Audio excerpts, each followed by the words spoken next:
শুভ সকাল বন্ধুরা, মিষ্টিস ফ্যামিলিয়ারিটি নতুন ব্লগে তোমাদের সবাইকে অনেক অনেক ওয়েলকাম। আশা করছি তোমরা সবাই ভালো আছো আর আমরাও বেশ ভালো আছি। আজ হলো শনিবার আর ঘড়িতে এখন সময় হচ্ছে সকাল 6টা মতো।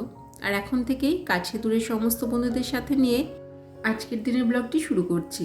তোমাদের সবাইকে আমার ব্লগের সঙ্গে থাকার জন্য অনুরোধ রইল। তোমরা আমার ব্লগটি দেখো, আশা করছি তোমাদের ভালো লাগবে। আজকের ব্লগটা আমি শুরু করছি ছাদ থেকে। ঘুম থেকে উঠে ফ্রেশ হয়ে ছাদে চলে এসেছি। হাজব্যান্ড ছেলে সব ঘুমোচ্ছে এখনও, অনেকটা সকাল। এই সময়টা ছাদে আসলে ভীষণ ভালো লাগে, চারপাশটা পুরো চুপচাপ আর এত সুন্দর হাওয়া আর এত ভালো ওয়েদার যে অন্য টাইমে ছাদে আসলে এই ভালো ওয়েদারটা আর পাওয়া যায় না। ছেলের স্কুল থাকলে তো সকাল সকাল এত ব্যস্ততা থাকে যে এসব তো করাই যায় না, মানে সকালে ঘুম থেকে উঠে ছাদে আসা যায় না। তো ওর যেহেতু এখন ছুটি চলছে এই জন্য মাঝে মধ্যেই না সকালবেলা করে ছাদে চলে আসি। তারপরে গাছগুলোর জলও দিতে হয়। হ্যাঁ, কোনো কোনো দিন হয়তো একদম আর্লি মর্নিং এসে গাছে জল দিই না, নিচের কিছু কাজকর্ম থাকে আর কি, ঘরের কাজকর্ম বাসি কাজ, সেগুলো সেরে তারপরে গিয়ে গাছগুলোতে জল দিই। মানে প্রতিদিন এই টাইমে ছাদে আসা মোট কথা আমার হয় না। তো আজকে ঘুম থেকে উঠে আমি একদম সকালেই চলে গেছিলাম। আর সকালে দেখবে ঘুম থেকে ওঠার পর না সাথে সাথেই কাজ করতে না একদমই ইচ্ছা করে না, কিন্তু কি করব, তাড়া থাকলে মানে কাজের যদি চাপ থাকে, ব্যস্ততা থাকে, তখন তো করতেই হয়। তো এখন তো আমার বলতে পারো সকালবেলাটা একদম রিল্যাক্সে কাটছে। কাজ করতে হচ্ছে কিন্তু কোনো ব্যস্ততা নেই। আর আজকে যেহেতু শনিবার, ছুটির দিন, হাজব্যান্ডেরও অফিস নেই, সেটা একটা বেশ রিল্যাক্সের কারণও আছে।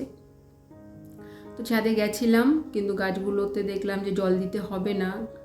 কালকে রাতে ভালো বৃষ্টি হয়েছে, মাটি দেখলাম ভিজে আছে অনেকটা। আর এখন না ওয়েদারটা বেশ ভালো যাচ্ছে, প্রায় দিনই এরকম করে রাতের বেলা বৃষ্টি হচ্ছে। নিচে আসার পর প্রথমে তো বেডরুমের কাজ কিছু করিনি, ওরা ঘুমোচ্ছিল। পাশের রুমের বেডটা ঝেড়ে পরিষ্কার করে একটু গুছিয়ে নিলাম।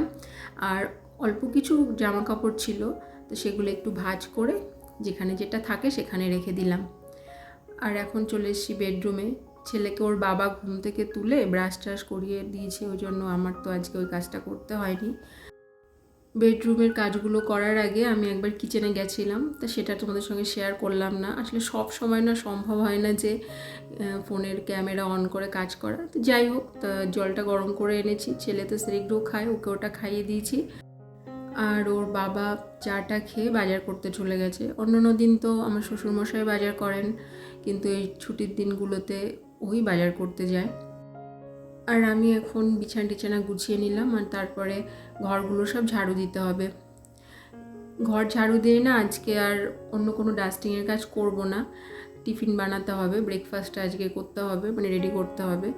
ছুটির দিনগুলোতে বেশিরভাগ দিন তোমাদের সঙ্গে তো আমি বলেছি যে ও বাইরে থেকে পরোটা বা এটা সেটা খাবার কিনে আনে। তো আজকে বললাম যে বাইরের খাবার আনতে হবে না, আর ও বললো ঠিক আছে তাহলে বাড়িতেই। ও ডিম টোস্ট খেতে চাইছিল, মানে আমার হাজব্যান্ডের কথা বলছি, তা ওটাই ডিম টোস্টটা বানাবো আর সবার জন্যই ওটা বানাবো। বাবা মা তো অন্য দিন রুটি তরকারি খেয়ে নেয়, ডাল রুটি ভাজা এইসব। তো আজকে ডিম টোস্ট করবো আর সেটাই সবাই খাবে। সকালের দিকে যদি এই ব্রেকফাস্ট বানানোর কাজটা আমার না থাকে, তাহলে আমি না একেবারে এই ঘরটার ঝাড়ু দিয়ে তারপরে যে ডাস্টিংয়ের কাজগুলো আছে সেগুলো বেশিরভাগটা করে তারপরেই কিচেনে যাই। কেননা কিচেন থেকে এসে না সেই কাজ না আর করতে ইচ্ছা করে না তখন, মানে ডাস্টিংয়ের কাজ বা অন্য কোনো কাজ সেরকম। কিন্তু সব দিন তো বলো সমান যায় না। সংসারের কাজকর্মের সাথে সাথে ঘর দূর পরিষ্কার করার সঙ্গে সঙ্গে পরিবারের যে মানুষগুলো আছে তাদের চাহিদার কথাও তো মাথায় রাখতে হবে, তাদের ইচ্ছা অনিচ্ছা, তাদের কোনটা ভালো লাগে সেগুলো তো দেখতে হবে। তো সেই হিসাবেই না আমাদের কাজকর্মগুলো করতে হবে। তো যাই হোক, কিচেনে এসেছি, এসে এখন ব্রেডগুলো পিস করে নিয়েছি। তো সবার প্রথমে না ব্রেডগুলো একটু সেঁকে নেব। তো অনেকগুলো তো বানাতে হবে, টাইমও অনেকটা লাগবে। তা প্রথম 3-4টে লঙ্কা ছাড়া রেডি করছি আর কি, বানাচ্ছি। ছেলে যদি খায়, ও একবার সেগুলো খেয়েছে, তাও হয়তো খেতে চাইলো, ওই জন্য কপিস লঙ্কা ছাড়া করলাম, আর পরেরগুলো সব লঙ্কা দিয়েই করেছি। পেঁয়াজ দিলেও ভালো হয়, কিন্তু ওই যে আমার শ্বশুরমশাই আবার পেঁয়াজটা খেতে পারেন না। ব্রেকফাস্ট করার পরে আবার ওপরে চলে এসেছি, দুপুরে রান্না একটু পরে করব। তা ওপরে আসার পরে না আমি আরেকটা রুমে এসেছি। এই রুমের ভিডিও তোমাদের সঙ্গে খুব একটা শেয়ার করা হয় না, কারণ এটা না খুব একটা ইউজ হয় না। গেস্ট আসলে তখন এই রুমটা আর কি ইউজ করা হয়, এমনিতেই থাকে। এই রুমে আমার এক ফ্রিজটা আছে, যেটা আমার বিয়ের সময় আমার মা দিয়েছিল, আর একটা বেড আছে, একটা টেবিল, খুব অল্প জিনিসপত্র। আমার না ঘরের মধ্যে অনেক বেশি জিনিসপত্র রাখলে ঠিক ভালো লাগে না, কেমন একটা যেন লাগে। আমার ঘরগুলোর জন্য বেশিরভাগ ফাঁকা ফাঁকাই থাকে, অনেকটা জায়গা থাকবে আর কি, স্পেস থাকলে বেশ খোলামেলা লাগে। অনেক ফার্নিচার যেন তো পছন্দ হয়, কিন্তু ঘরে বেশি ফার্নিচার ঢোকালে আবার জায়গাটা ব্লক হয়ে যাবে, ওই জন্য আমি অনেক কিছু পছন্দ হওয়া সত্ত্বেও কিনি না। এই ঘরটা খুব বেশি ইউজ করা হয় না বলে এলোমেলো খুব একটা হয় না, আর ওই জন্য আমার গোছাতে খুব বেশি হয় না। তো অনেক দিন ধরেই ভাবছিলাম যে বেডটা একটু ঝেড়ে টেড়ে রাখবো, আর টেবিলটাও একটু পরিষ্কার করে রাখবো। টেবিলের ওই নিচের জায়গাটায় আমি টুকটাক একটু দরকারি জিনিস, বিস্কুটের ডিব্বা, ছেলের দুধের ডিব্বা, টুকটাক জিনিস রাখি। তো ওগুলো সবাইকে একটু পরিষ্কার করলাম। আর এদিকে ফ্রিজটা খুলে দেখলাম যে ফ্রিজের ভেতরটা পরিষ্কারই আছে, ওই জন্য ওটার ভেতরটা ক্লিন করলাম না, ফ্রিজের বডিটা বাইরের দিকটা একটু মুছে নিচ্ছি। কভার পরানোই আছে, তাও যেটুকু জায়গায় কভার নেই আর কি, ঢাকা নেই, সেই জায়গাগুলোতে তো ধুলো পড়ে, তাই না? তো এই কাজগুলোই করব। তো তারপরে আবার চলে যাব কিচেনে, দুপুরের রান্নাগুলো করতে হবে। আমার আগের দিনের ব্লগটাতে আমার অনেক নতুন নতুন বন্ধুরা খুব সুন্দর সুন্দর কমেন্ট করেছে, নতুন নতুন বন্ধু পেয়েছি আমি। কিছু কিছু বন্ধু আছে যারা আমার প্রত্যেকটা ব্লগে কমেন্ট করে, আর কিছু কিছু বন্ধু আছে নতুন হয়েছে, তো তাদের কমেন্টগুলো আমি তোমাদের সঙ্গে একটু শেয়ার করব।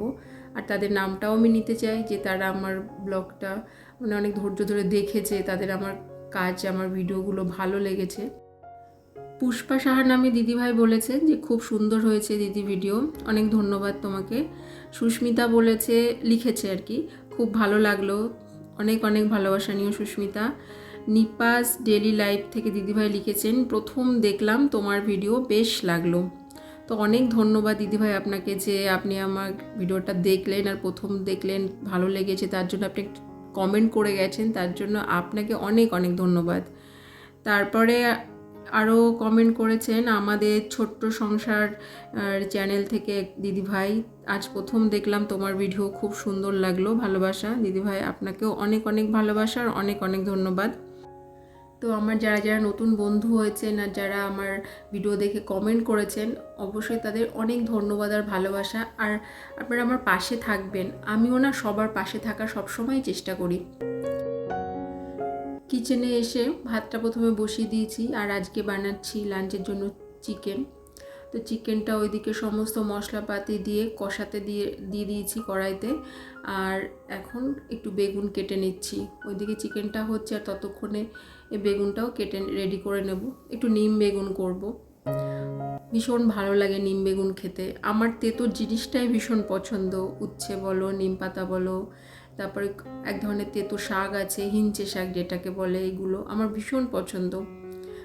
আমাদের বাড়িতেই বড় একটা নিম গাছ আছে, তো সেখান থেকে নিম পাতাটা পেড়ে একটু ধুয়ে রোদে শুকিয়ে নিয়ে ভেজে গুঁড়ো করে রেখেছিলাম। আর এই যে চিকেনটা হয়ে যাওয়ার পরে এখন এই নিম বেগুনটাও রেডি করে নিচ্ছি। শুকনো লঙ্কা আর একটু রসুন ফোড়ন দিয়ে বেগুনটা প্রথমে ভেজে নিয়েছি। আর বেগুন ভাজতে তো বেশি টাইম লাগেই না, বেগুন খুব তাড়াতাড়ি ভাজা হয়ে যায়। আর তারপরে গুঁড়ো করা নিম পাতাটার ওপর দিয়ে ছড়িয়ে দিয়েছি, এত ভালো লাগে খেতে যে কি বলবো। এই চিকেন করেছি আমি আর নিম বেগুনটা করেছি, কিন্তু জানো তো আমি নিম বেগুনটা দিয়েই না বেশি ভালো খাবো। কিন্তু এই নিম বেগুনটা শুধু আমি আর আমার শাশুড়িই খাবো, আমার হাজব্যান্ড, আমার শ্বশুর মশাই, ওরা একদমই খেতে পারে না। উচ্ছে হলে তাও একটু একটু খেয়ে নেবে, কিন্তু এই নিম পাতার কোনো কিছু ওরা খেতে পারে না। রান্নাবান্নার শেষে দেখলাম যে শুকনো লঙ্কার ডিব্বাটায় লঙ্কাটা ফুরিয়ে গেছে, তো ওটা ভরে রাখলাম। এই কাজগুলো সাধারণত শাশুড়ি মাই করেন, মানে কোন ডিব্বার মধ্যে কি ফুরিয়েছে, লঙ্কা, মশলাপাতি, তারপরে ডাল যেটা যেটা থাকে ওগুলো মাই করেন, আমার এদিকে দেখতে হয় না। কিন্তু মা হয়তো খেয়াল করেনি, যার জন্য আজকে আমি এটা ভরে রাখলাম। এরকম অনেক ছোটোখাটো কাজ মা করে দেন, অনেক হেল্প হয় তার জন্য। এগুলো উনি সুন্দর করে গুছিয়ে রেখে দেন। রান্নাঘর থেকে ওপরে এসে ছেলেকে স্নান টান করে দেওয়ার পরে আমিও স্নান করে নিয়েছি। আজকে কাচার জন্য খুব বেশি জামা কাপড় ছিল না, তো আমার 2-3টে নাইটি আর টুকটাক জিনিস ছিল, সেগুলোই কেচে ধুয়ে নিয়ে স্নান সেরে ওপরে এসেছি। আর রোদটা আজকে খুব ভালো নেই, বলছিলাম না কদিন ধরে রাতের বেলা করে বৃষ্টি হচ্ছে, দিনের বেলা মোটামুটি থাকছে ওয়েদার, কিন্তু রাতের বেলা বৃষ্টি হচ্ছেই, তার জন্য রোদ কম, গরমটাও একটু কম, বেশ ভালোই লাগছে ওয়েদারটা। কদিন যা গরম পড়েছিল অসহ্য লাগছিল, আর বেশি গরম পড়লে কাজকর্ম করতেও তো ভীষণ অসুবিধা হয়, তাই না? তো যাই হোক, ছাদ থেকে নিচে আসার পর এখন একটু স্কিন কেয়ার করে নিচ্ছি, যেটা আমার রেগুলার রুটিনের মধ্যে পড়ে। আর তারপরে দেখো চলে এসেছি ঠাকুর ঘরে পুজো করতে।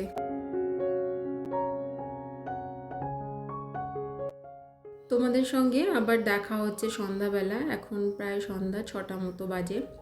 তো ছেলেকে রেডি করে দিচ্ছি, আর আজকে না ওকে রেডি করার আগে আমি রেডি হয়ে নিয়েছি, কারণ ও ঘুমোচ্ছিল, তো ওই জন্য আমি রেডি হয়ে তারপরে ওকে ঘুম থেকে তুলেছি। আর আমরা এখন বেরোবো শপিংয়ের জন্য, জামা কাপড় কেনার আছে কিছু, আর সাংসারিক কিছু জিনিসপত্র আর কি, মাসকাবারির জিনিস, সেগুলোও কিনতে হবে। তার জন্য আমরা এসছি এই মলটাতে শপিং করার জন্য। আর আমার ছেলের এই শপিং মলে আসলে ভীষণ ভালো লাগে, ও এটাকে একটা প্লেগ্রাউন্ড মনে করে, এসে নিজে নিজে এরকম বাস্কেট তুলবে, তারপরে বাস্কেট নিয়ে এদিক ওদিক ঘোরাঘুরি করবে, ও খুব এনজয় করে এখানে এসে। তো প্রথমেই দেখো আমি আমার জন্য দরকারি কিছু জিনিস চয়েস করে নিয়েছি, আর এরপর যাব কিডস সেকশনে, ছেলের জন্য কিছু জামা কাপড় কিনবো আজকে। বাবার কাছে যা দেখি, রিও বাবার কাছে যা।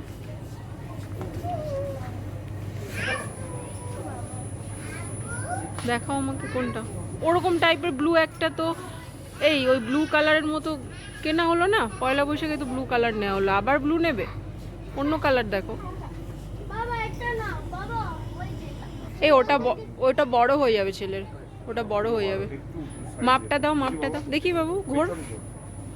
অনেকটা বড়, আর এক সাইজ ছোট দেখো।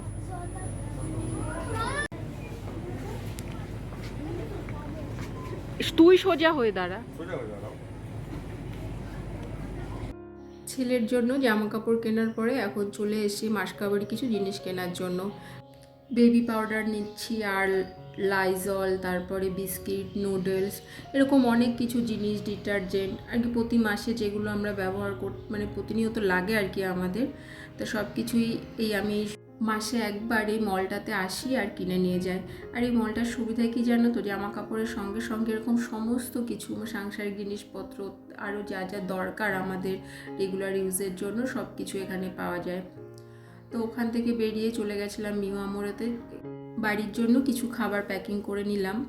আসলে মলেই এতটা টাইম হয়ে গেছিলো, আর ওখানে দাঁড়িয়ে খাওয়ার মতো না সময় ছিল না, তাই খাবারটা প্যাকিং করে বাড়িতে নিয়ে এসেছি। আর সবার জন্যই, বাবা মা আমাদের 5 জন আর কি।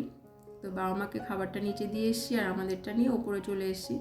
আর আমি দেখো এখনও ড্রেস চেঞ্জও করতে পারিনি, ছেলের তো খুব খিদে পেয়ে গেছে, তাই আগে ওকে খাইয়ে দিচ্ছি, আর এরপরে গিয়ে আমি ড্রেস চেঞ্জ করবো। আর তারপরে তো রাতের বেলায় যে কাজকর্মগুলো থাকে সেগুলো সব করতে হবে, ডিনারের অ্যারেঞ্জমেন্ট করতে হবে। তো আজকের মতো ভিডিওটা তোমাদের সঙ্গে আমি এই পর্যন্ত শেয়ার করছি, আশা করছি তোমাদের ভালো লেগেছে। দেখাচ্ছে আবার নেক্সট ব্লগে নতুন একটা দিনের সাথে। তোমরা সবাই ভালো থেকো, সুস্থ থেকো, আর আমার সঙ্গে থেকো। সবাইকে জানাই টাটা।